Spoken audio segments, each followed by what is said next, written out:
ఆలోచనను డైవర్ట్ చేసేటువంటి శక్తి కానీ ఇంకోటి కానీ రాజకీయ పార్టీలకు ఉండదు. సహజంగానే కాంగ్రెస్ పార్టీ అసలు నేను మొదలుపెట్టిందే తప్ప అంతకంటే ముందు పట్టభద్రుల ఎమ్మెల్సీ ఎన్నికల్లో కాంగ్రెస్ పార్టీ ఎప్పుడు పాల్గొనలేదు. ఈసారి పాల్గొన్నదంటే కేవలం కాంగ్రెస్ పార్టీ బీఫామ్ మీద ఏదో పేరు ముందుకు వస్తుందనేటువంటి ఉద్దేశంతో చేసినటువంటి కార్యక్రమే.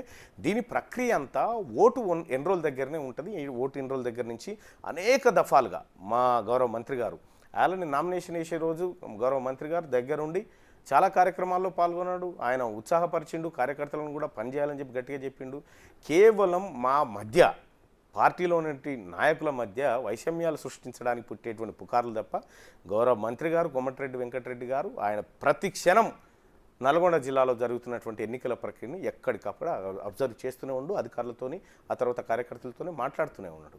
ఇది తప్పుడు భావన, బట్టగాల్చి మీదేసేటువంటి కార్యక్రమం ఇదంతా.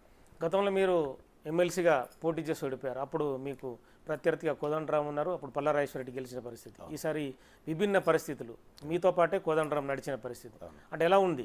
గతంలో కంటే కొంత మార్పు కనిపించినప్పటికి కూడా అది ఎందుకంటే విపక్ష పార్టీ అభ్యర్థిని అయి ఉంటే అది వేరే ఉండేది. కానీ అధికార పార్టీ అయినప్పుడు సహజంగానే మాకు ఎట్టి పరిస్థితుల్లో 30 నుంచి 35% యాంటీ గవర్నమెంట్ ఉంటుంది. ఎప్పుడైనా ఏ గవర్నమెంట్ నుంచి పోటీ చేసినప్పటికీ కూడా సహజంగా విపక్షాన్ని కోరుకుంటారు అన్నట్టు.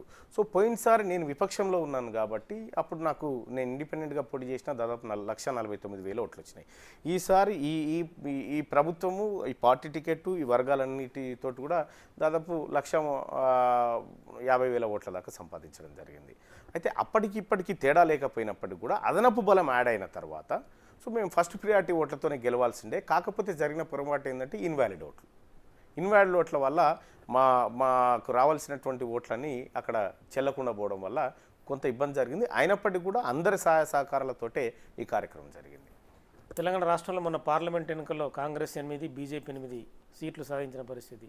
అంటే బీజేపీ ఎదుగుతుందా, కాంగ్రెస్ కొంత ఇబ్బందికర పరిస్థితి ఏమైనా ఎదుర్కొంటుందా? లేదు, కాంగ్రెస్ పార్టీ ఎందుకు ఇబ్బందికర పరిస్థితులు అంటే రాష్ట్రంలోని అధికార పార్టీకి 10, 11, 12 అన్న ఎక్స్పెక్టేషన్ ఉండే కదా. ఎస్ మహబూబ్ నగర్ కొద్ది తేడాలో మిస్ కావడం జరిగింది. ఇటు మెదక్ సీటు కూడా కేవలం 20,000తోనే మిస్ కావడం జరిగింది. ఇట్లా మేము ఎక్స్పెక్ట్ చేసినటువంటి ఓట్లలో కొత్త అభ్యర్థులు ఏమన్నా మైనస్ ఏమైనా ఉందా? లేదు. బీఆర్ఎస్ పార్టీ ఆత్మహత్య చేసుకున్నది, సూసైడ్ చేసుకున్నది. తను భస్మం అయిపోతూ వాళ్ళకు భారతీయ జనతా పార్టీలోకి వెలుగులను మంచిపోయి ఇరుగంతే. భారతీయ జనతా పార్టీకి వచ్చినటువంటి ఓటు బ్యాంక్ అంతా బీఆర్ఎస్ నుంచి డైవర్ట్ అయింది తప్ప కాంగ్రెస్ పార్టీ నుంచి కాలేదు. కాంగ్రెస్ పార్టీ అసెంబ్లీలో వచ్చినటువంటి ఆ ఓట్ బ్యాంక్ ఏదైతే ఉందో 39, ఈసారి మాకు 41% ఉంది. సో కాబట్టి కాంగ్రెస్ పార్టీకి ఎక్కడ ఓట్ బ్యాంక్ తగ్గలేదు. కాంగ్రెస్ పార్టీ పట్ల ప్రభుత్వంలో ప్రజల్లో వ్యతిరేకత ఎక్కడ లేదు. క్లియర్గా మాకు మెజార్టీ పెరుగుతూ వస్తూ ఉంది. సైమల్టేనియస్గా భారతీయ జనతా పార్టీది కూడా మీరు తీసుకుంటే 2018 అసెంబ్లీ ఎన్నికల్లో భారతీయ జనతా పార్టీకి వచ్చినటువంటి ఓటింగ్ శాతం చాలా తక్కువ. అదే 2019లో జరిగినటువంటి పార్లమెంట్ ఎన్నికల్లో కొద్దిగా ఎక్కువ వచ్చింది.